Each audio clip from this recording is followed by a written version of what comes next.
The Wheel and the Butterfly, written by Justice 3442 and read by Justice 3442 and 3442 and Justice 3442. Dan waited impatiently by the curb as a blue sedan pulled up and stopped in front of him. He quickly opened the passenger side door and entered the car and immediately began fuming at the driver. "What took you so long?" Dan demanded. "I came as soon as you called," Chris insisted. "Traffic got really bad as I got to your place, though. I had to take a few detours." "Decreasing the cyclist population of Van Nuys in the process, no doubt," Dan responded. "Ha ha," Chris replied sarcastically. "Where are we going, anyway?" "We're going to places that sell things," Dan replied. Chris raised an eyebrow. "You mean stores? Could you maybe, I don't know, be more specific?" "Shut up, idiot face! I don't know what I need yet," Dan explained. Chris sighed and started driving. "So, where's Pinky?"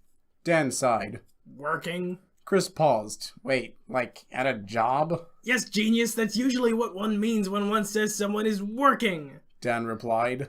"Why does Pinky need a job? She has all the money she could ever want," Chris exclaimed. "That's what I said," Dan replied. "But Pinky said something about feeling anxious and empty, not doing anything with herself, or something ridiculously stupid like that." "Are you sure she wasn't just trying to get away from you?" Ow! Chris rubbed the arm Dan had just delivered a solid punch into. "Thanks for the vote of confidence, buddy, and yes, I'm sure she didn't do it to get away from me," Dan replied with a sullen look on his face and folding his arms. "Why's that?" "Because I asked her, and she says she loved spending time with me." Dan said, his expression drifting towards a wistful look. Are you sure she didn't just say that to spare your feet?" Ow! Chris rubbed the side of his stomach. "Yes, jerk brain, I'm sure. Pinky is a horrible liar," Dan stated. "Oh, right." "What is it with you and assuming she tried to get away from me anyway?" Chris flashed Dan a seriously look. "You're not exactly the easiest guy to be around all the time. You're like befriending an angry, hyperactive chihuahua." "What are you talking about? I'm awesome," Dan declared, motioning out with his hands. "And you could at least think of a better breed of dog like a schnauzer or pug," Dan added. "Huh, never pegged you for a pug guy. Why do you need some vague, unspecified thing anyhow?" Chris asked, motioning out with a palm. "Pinky's birthday is coming up," Dan explained. "And you're gonna get her something?" Chris asked in a surprised tone. "Yes, Chris, that's how birthdays work. You buy gifts for the people you like." "You never get me anything," Chris said. Dan raised an eyebrow. "Do I even need to say anything?" Chris sighed. "Walked right into that one." Chris's face brightened a bit. "So, are you having a party?" "Of course I'm having a party. It's Pinky. Pretty sure she goes into a coma if she goes too long without a party." "When is it?" "May 3rd. Be there or your life is forfeit. Also, bring that woman that lives with you. Pinky likes her for some strange, inexplicable reason." "You mean Elise?" Chris said, rolling his eyes. "You can just say her name, you know." Dan put an index finger up to his own lips. "Shh, saying her name gives her power." "Dan, my wife is not Voldemort," Chris responded with narrowed eyes. "Actually, I was thinking Beetlejuice," Dan informed. "but yours was sad and pathetic. Congratulations." "Harry Potter is not pathetic," Chris insisted. He gave an exasperated sigh. "Look, do you know where we're going yet? I'm pretty much just wasting gas at this point." Dan grumbled, pulling out his wallet, and handed Chris a $5 bill. "There, you big baby. Now stop moaning and help me figure out where to get Pinky." "Dan, did you just hand me money?" Chris said in genuine shock. "I don't want you getting any credit for my present," Dan exclaimed. "Wait, so you're gonna buy Pinky a gift with your own money? You're not even using her money to buy a gift for her?" Chris exclaimed. "What kind of idiot borrows money from someone just to buy a gift for them?" Chris rolled his eyes. "Gee, I wonder." "Anyways, I'm still working out an idea. Do girls like flamethrowers?" Usually not, I'd imagine, though somehow every girl I know probably does," Chris said, quietly re-examining his life choices. "Wait, stop here," Dan commanded. Chris pulled the car next to a parking meter and a palm tree as Dan threw open the door, quickly put some change into the meter, and ran towards the stores they had parked in front of. "Dan, that's the antique mall. Don't tell me you're warring on the past again," Chris exclaimed. Dan ran into the antique store as Chris stayed by the car, waiting to see Dan smash any number of the various plates, vases, or knickknacks visible from the store windows. Instead, Dan slowly exited the store looking crestfallen, without so much as a sound of any glass breaking. Dan, what's wrong? Dan sighed and pointed to an item in the store, an oval full-length mirror with a silver frame with an intricate silver-etched butterfly adorning the top, all attached to a metal stand that held it upright. $800. Chris whistled.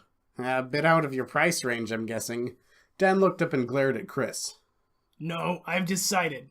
That will be Pinky's birthday present. Wait, you're not gonna steal it, are you? Dan rolled his eyes. Yes, Chris, I'm going to steal it. He answered sarcastically. Because I want Pinky falling in love with me to blow up in my face when she finds out the perfect gift was acquired through illegal means. Chris's eyes went wide. Wait, what did he say? Dan's face flushed and he looked around nervously. That I wasn't going to steal the mirror. After that. That Pinky would be disappointed if she found out I stole her gift. Dan offered. No, in between those two things you said. Blow up? Chris narrowed his eyes. Before that? Pinky? Dan offered with a hopeful tone. Now the 5 words immediately after that. Dan sighed. Falling in love with me, he answered. Chris nodded and smiled. So, buying an $800 mirror is part of some sort of scheme to make Pinky fall in love with you. Dan grumbled out a... Pretty much. Have you considered telling her how you feel? Why does everyone keep saying that to me? Dan responded, throwing his arms out in a frustrated manner. Probably because it's the sane way to approach the situation. Look, maybe all you lightweights are satisfied with your stupid notions of explaining your feelings and hoping for the best, but my victory over love will be complete. I will conquer my enemy completely with this gift, then bask in my total domination, Dan declared. He paused. Which in this case probably means lots and lots of smooches. You're trying to beat love? Chris asked with a raised eyebrow. At its own game, no less. Dan declared with a giant grin. The best kind of victory, he added, quickly pointing an index finger in Chris's direction. Dan, I really think you'll have an easier time of this if you just talk to Pinky. She obviously already likes you. Oh, please. Like there are ways of telling if a girl likes you, Dan said dismissively. Chris rolled his eyes. Yes, Dan, in fact, there are ways of telling if a girl likes you. Dan cocked an eyebrow. Really? Do tell. Okay, you know how Pinky acts around you? Sure. Dan answered with a skeptical tone. That. Exactly like that. Chris responded, emphatically motioning out with an index finger. Oh, please. She's like that with everybody. Dan insisted. Dan, she doesn't grab a hold of my arm or flutter her eyelids at me or give me pecks on the cheek. Is that Costco again? Hello, this is Justice 3442. How may I help you? It's Costco again. That's just because you already have She Who Will Not Be Named to do that stuff. Chris raised an eyebrow. I thought you said Harry Potter references were lame. No, I said sad and pathetic, also stop talking. Dan sighed. Look, I know what I have to do, he declared. Find and marry a rich, dying woman and hope she kicks a bucket within 2 weeks? Chris suggested. No, you complete more... Actually, you know what? Dan's expression softened and he pointed at Chris. Plan B. Okay, if not that, then what then? Dan sighed. I need... a job. Dan stared out the window as Chris continued to drive. So this is your plan to get a job? Just me driving around until you find something? Shut it, you complete moron! It's worked for me so far today! Dan yelled. Whoa, are you okay? That was pretty vitriolic even by your standards. Chris insisted. I'm fine, alright, King Doofus? Just on my way to become a wage slave, nothing wrong with that. You aren't missing Pinky, are you? I said I was fine, didn't I? I saw her like 1 hour, 41 minutes, and 35 seconds ago. It's not like I'm obsessed or anything. Right, what was I thinking? Chris responded, rolling his eyes. Stop the car! Chris made an alarmed sound and slammed the brakes. Dan, that's just someone's house, Chris said, looking out the window at a fairly typical-looking Southern California beige house with hedges in front of it. I know that! Open the trunk! Dan ordered. Chris knitted his brow. Sure, he responded, hitting a button next to the steering wheel. Dan quickly exited the car, walked to the back, dove into the trunk, and re-emerged holding a large metal tire iron. Chris exited the car with a perplexed look as Dan walked up to a mailbox with a plastic cover that made it look like a large green and white largemouth bass and began smashing the heck out of it with a tire iron in his hands. Dan, what are you doing? Chris called out in an alarmed tone. I hate fish mailboxes! Dan declared ragefully, continuing to smash the mailbox with as much force as he could muster. Dan, I think you got it, Chris said, running up to his friend. Dan gave the now almost completely unrecognizable mailbox a few more hard hits for good measure. Feel better?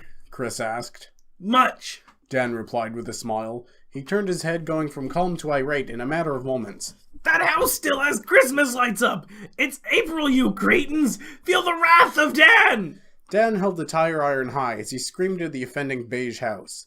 Chris quickly wrapped his arms around Dan in a bear hug, pinning his arms to the side. Let me go! Dan demanded, kicking his legs out as Chris turned back to the car. They must pay! They must pay for their crimes against humanity! Alright, Dan, I think it's time to visit Pinkie Pie. Dan stopped flailing. Fine, but only because she probably can't go even a couple hours without me before she starts losing her mind, Dan insisted. Why are there so many cars? Dan screamed out, motioning angrily to the long line of vehicles in front of the blue sedan. Chris, quick, pretend they're pies! Dan, I can't eat cars, Chris exclaimed. Well, probably not more than one, anyhow. Not with that attitude, you can't! Dan gave an infuriated sigh. Just take us back to the apartment. The bakery's only 3 blocks away. Oh, that's convenient, Chris commented.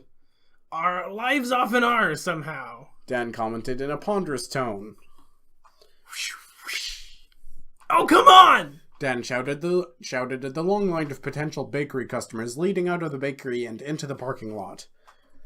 Chris took stock of their surroundings. Sheesh, no wonder traffic is bad. Everyone's trying to come here, Chris said, looking over the completely full parking lot and its colorful decorations.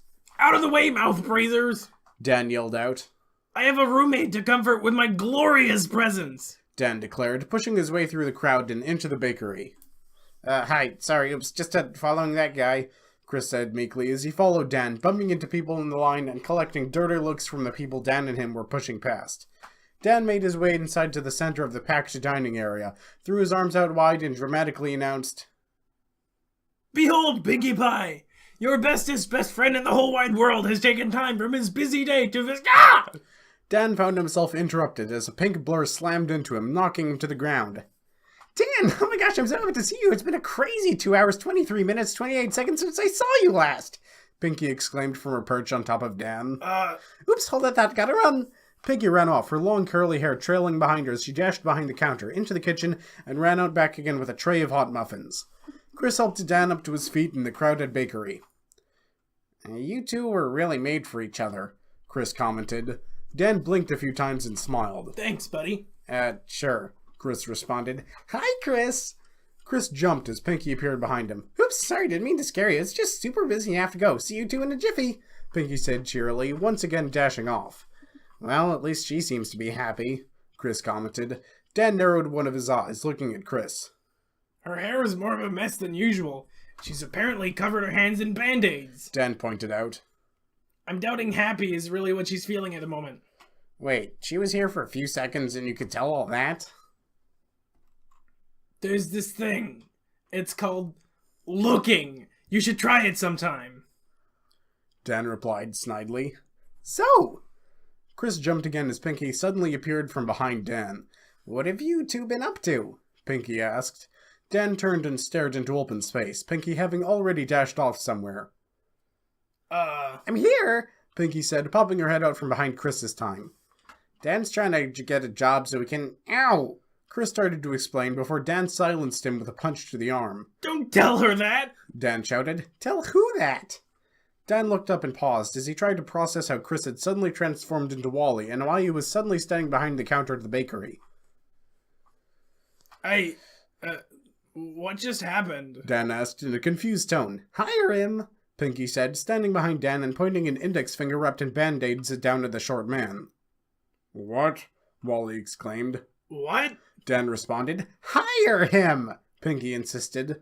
Wally looked down at Dan with a confused look that Dan mirrored back at him. But he might snap and strangle someone, Wally argued. Wally quickly found his vision almost entirely occupied by the face of an exhausted and frustrated woman framed by pink curls as he felt fingers dig into his shirt and apron. At this rate, I might snap and strangle someone. Wally gulped. Well, does he have any experience?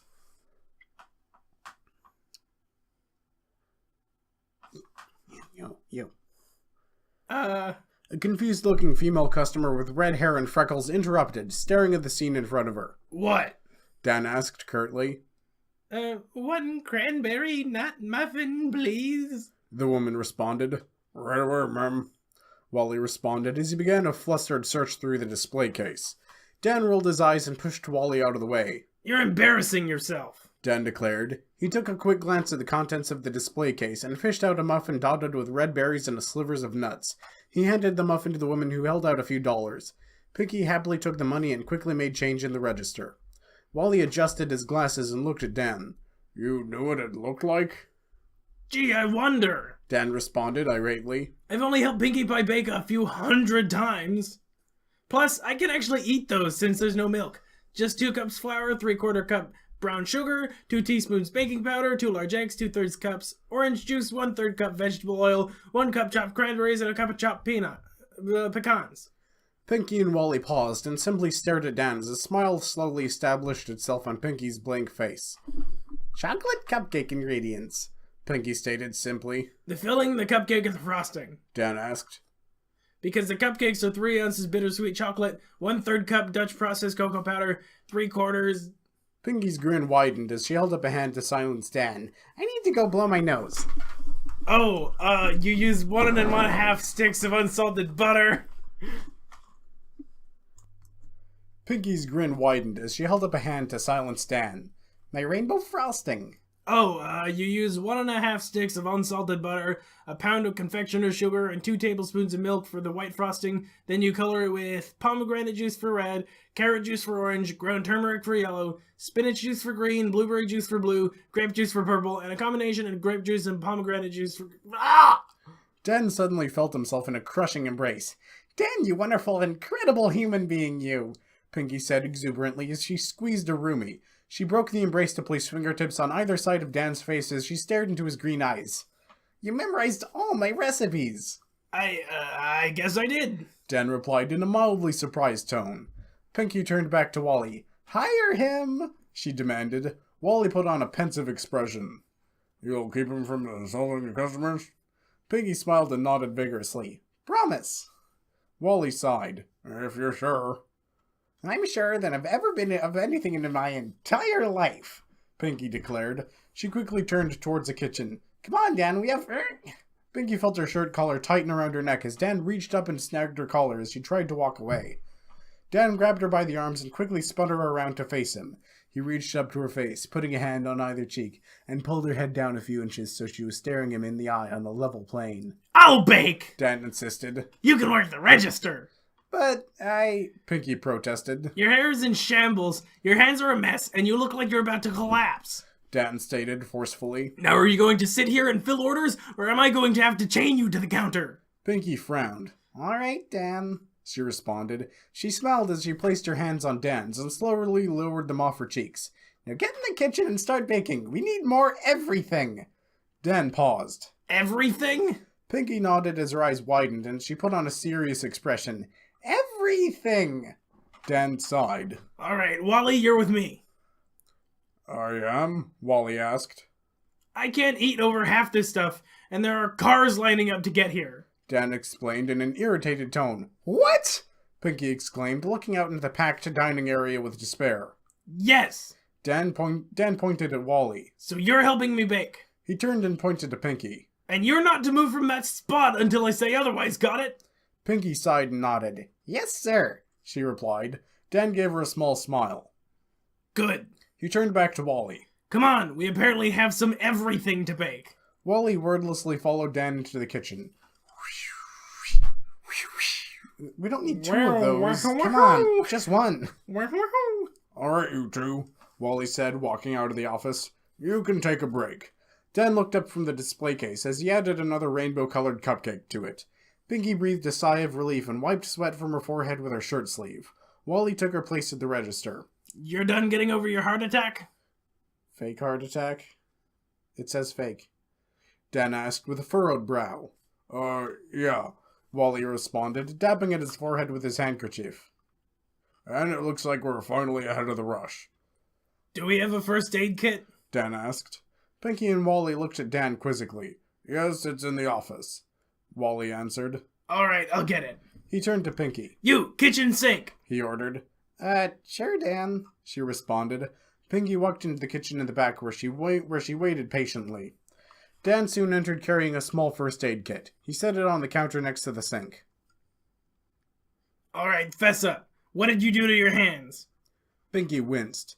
I kinda grabbed a tray out of the oven without using an oven mitt or a cloth. Dan fixed her with a stare. Pinky looked to the side pensively. Like 6 or 7 times. Dan smacked his palm against his forehead. You really are hopeless sometimes, you know that? Pinky's expression changed to a pout. Sorry, we were really busy now, and I was doing so many things at once, and I sort of forgot I needed to protect my hands. How can you forget that 6 or 7 times? Dan exclaimed. Well, I've only had them for a few months, Pinky said, waving her hands about.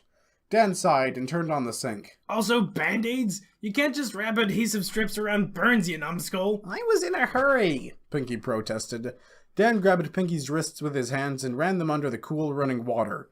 Pinky winced as the water hit her hand, but then relaxed slightly as the water dulled the throbbing pain. Not going to lie, this is probably going to suck, Dan stated as he started tugging at a soggy Band-Aid. Pinky whimpered as Dan began removing bandages, rubbing her hands with the cool water and cleaning her splotchy red skin as he went. To Pinky's surprise, after a while she found herself enjoying the attention and contact, as painful as it was. Thank you, Dan, Pinky said softly. I'm not sure what I'd do without you. Probably die in a gutter somewhere, Dan responded. Pinky giggled. Sounds about right. Dan removed Pinky's now clean hands and began gently toweling them off with some paper towels. Dan sighed. I can't even leave you alone for a few hours without you making a mess of yourself. Pinky pouted, but slowly gave way to a small smile. I guess I'll just have you to keep an eye on me at all times then, won't you? Dan began slowly wrapping one of Pinky's hands in gauze. I guess I can live with that, Dan said, slowly looking up into Pinky's big sky-blue eyes with a smile. Pinky felt her heart flutter as she stared back into Dan's green eyes. Dan placed an index finger on Pinky's lips. You talk too much, he said, leaning up slightly towards Pinky's face. Pinky felt her face go warm as she closed her eyes, leaned in close and... hey guys, can you tell me where the bathroom is? I'm a little lost. Dan and Pinky synchronized, turning and fixing their interruption with an angry glare. Chris! Chris! They both shouted. Sorry, am I interrupting something? Dan grumbled irritably. Why are you still here? Chris frowned. When Pinky grabbed you, I decided I wanted some cupcakes, he explained. That was over an hour ago, Dan exclaimed. Well, waiting in line made me hungrier than I thought, so I had to get more, Chris said. Dan's face flushed red with rage as his mouth contorted angrily. Pinky pointed towards the door behind Chris. Out that door! She pointed left. To the left. She made a walking-like motion with her index and middle finger with her now gauze-covered fingers. Down the hall, the door will be right there, she answered. Chris smiled. Thanks, Pinky. He quickly looked towards Dan and flashed him with a thumbs up and goofy smile before disappearing out the door. And that's where they'll find your body, Pinky added cryptically, slowly walking after Chris. She stopped when she felt a tug on her wrist. Hold up, killer. I still need to wrap up one of your hands. Then you can go kill my best friend. Pinky stopped and turned around. Sorry, Dan. I guess I shouldn't lose my head like... I wasn't joking, Dan responded with a small devilish smile. Pinky chuckled. You know what? I think I can let Chris go. She placed a wrapped hand on Dan's cheek and leaned in. His mistake is easy to fix. Pinky purred. Dan frowned. Something is going to happen. Pinky paused and blinked a few times. What? Something always happens. It's like there's some sort of malevolent force out there toying with us for its own sick, twisted amusement, Dan observed. Pinky thought about this for a second, glared into open air and mouthed an angry, "Forever!" She sighed and turned back to Dan with a smile. Well, it couldn't hurt to try, right? Dan smiled and leaned up again, his face almost touching Pinky's. I guess not. He murmured, his lips brushing against hers as he spoke. Pinky gasped and screams erupted from the dining area. Pinky smacked her hand against her forehead. Ow! She exclaimed as she slammed her burnt and raw skin against her face. Dan quickly grabbed Pinky's hand and began running it under cool water again. Wally appeared in the doorway this time. I hate to cut your break short, but apparently there's a horde of giant radioactive hamsters terrorizing the neighborhood, he explained, toweling away at his forehead with a drenched handkerchief. Dan sighed. Radioactive hamsters, got it. We'll be right there, he responded with disinterest. Pinky gave a soft whimper. This can't go on forever, right? Right? She asked. Well, I'm sure the hamsters will move on eventually, Wally responded. I don't even care about that, Pinky responded shrilly. Dan pondered this for a moment, staring at the ceiling briefly. Maybe something needs to happen first, Dan mused. Pinky raised an eyebrow. Like what? Dan shrugged. We'll figure it out soon, I'm sure. Pinky exhaled. We better. I'm not sure how much more of this I can take. Wally began. I don't want to be a killjoy, but Dan motioned out to Wally in a shoo fashion. Just go hide under the desk in the office or something. Let me finish wrapping up Pinky's hands and I'll go scream angrily at the hamsters and hit them with a rolled up newspaper or something. You think that'll work? Pinky asked. I have a lot of anger at the moment, Dan replied. And I found rolled up paper surprisingly effective against large furry beasts. I like the plan because I get to hide, Wally explained before dashing out of view. Dan pulled Pinky's hand out of the water and began toweling it off again. Want to help me scream at creatures created by man's hubris at playing God with small furry rodents? Dan asked. I bet we can still get Chris out of the bathroom and force him to play distraction, Dan added. Pinky's smile finally returned. You know what? That does sound like fun, she replied. Bandage me up and let's go kick some hamster tail and watch Chris run around and scream like a scared little girl. Dan smiled as he began wrapping Pinky's hand up in gauze. That's the spirit. Pinky and Dan wearily pulled themselves up the stairs to the apartment. They each had an arm draped over the other's shoulders as if they were simultaneously trying to help and get support from the other. Dan laboriously gripped the railing, dragging the two roommates up, and Pinky placed a gauze-covered hand on the wall, doing the same. Stupid baking, stupid hamsters, stupid paperwork, Dan mumbled exhaustedly. It's okay, Dan. We'll get an early start on baking tomorrow. She smiled at Dan. I'm sure with both of us working together, it won't be so bad, she added hopefully. Dan sighed as the two made it up to the walkway and continued towards the apartment. How early is early? He asked. Pinky's smile went pensive. Well, the bakery opens at 7 a.m. and we'll want a few hours to get started, so... What? It's okay, I'll show up early, Pinky suggested. You can get some rest. Dan glanced at the gauze-covered hand resting on his shoulder. And what? Show up to find you burn your lips because you grabbed a tray with your mouth or caught your hair in a cake mixer? I don't think so, Dan said, fishing his keys out of his pocket and unlocking the apartment door. I'm coming even if you have to drag me there. Pinky giggled. If you insist. Dan nodded. I do insist, though you might really have to drag me, he added, opening the door. Meow! Mr. Mumbles mewed excitedly and bounded up to greet Dan and Pinky. Dan and Pinky walked over to the couch. Dan leaned down and deposited Pinky onto the blue cushions and stood up. Alright, I'll feed Mr. Mumbles and make us some dinner, Dan declared. What do I do? Pinky asked. You just sit there and look adorable, Dan said with a smile. Pinky's expression changed to surprise and she blushed slightly. Well, someone is being a Mr. Nicey Nice Pants today. You earned it. You worked hard today, Dan responded. Not any harder than you, Pinky exclaimed. You also burned the heck out of your hands, Dan reminded. Pinky raised her gauze-covered hands in front of her face. Oh, right, she said with a nervous smile. One fed cat and two fed humans later. Dan deposited a couple dishes and some flatware in the sink, walked back to the couch, and sat down as Pinky wasted no time in plopping her head down on his lap, smiling with an exhausted expression up at Dan, a smile that widened as Dan mirrored it and began brushing pink, curly strands away from her face. Bed? Dan offered. I think I'm fine here, Pinky responded sleepily. Me too, Dan responded with a soft smile. Though waking up might be problematic without an alarm. Pinky reached into one of her pockets and pulled out her phone. She turned it on, swiping the screen a few times with a thin pink nail-polished finger wrapped in white gauze, tapped the screen a few times, and set it on the crate that served it as a coffee table. There, now neither of us needs to move. Dan chuckled. I still need to get up to turn off the lights at least. Pinky reached into her pockets again and pulled out a collection of various colorful and cute-looking keychains all grouped together in a large mass. She eyed the light switch next to the apartment door and lobbed the weighty metal and plastic mass at it, hitting it and successfully catching the switch.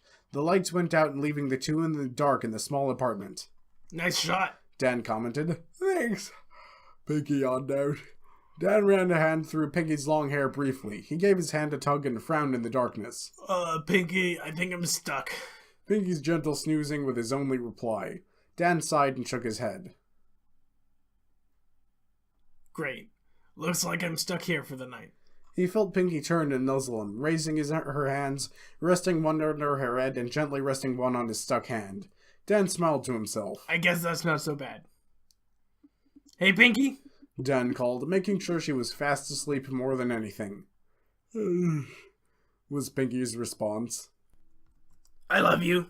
Dan whispered into the darkness, smiling to himself as the gentle snores of the woman sleeping on his lap slowly lulled him to sleep. End of this chapter, yes. Now let's read some comments. Oh, perfect.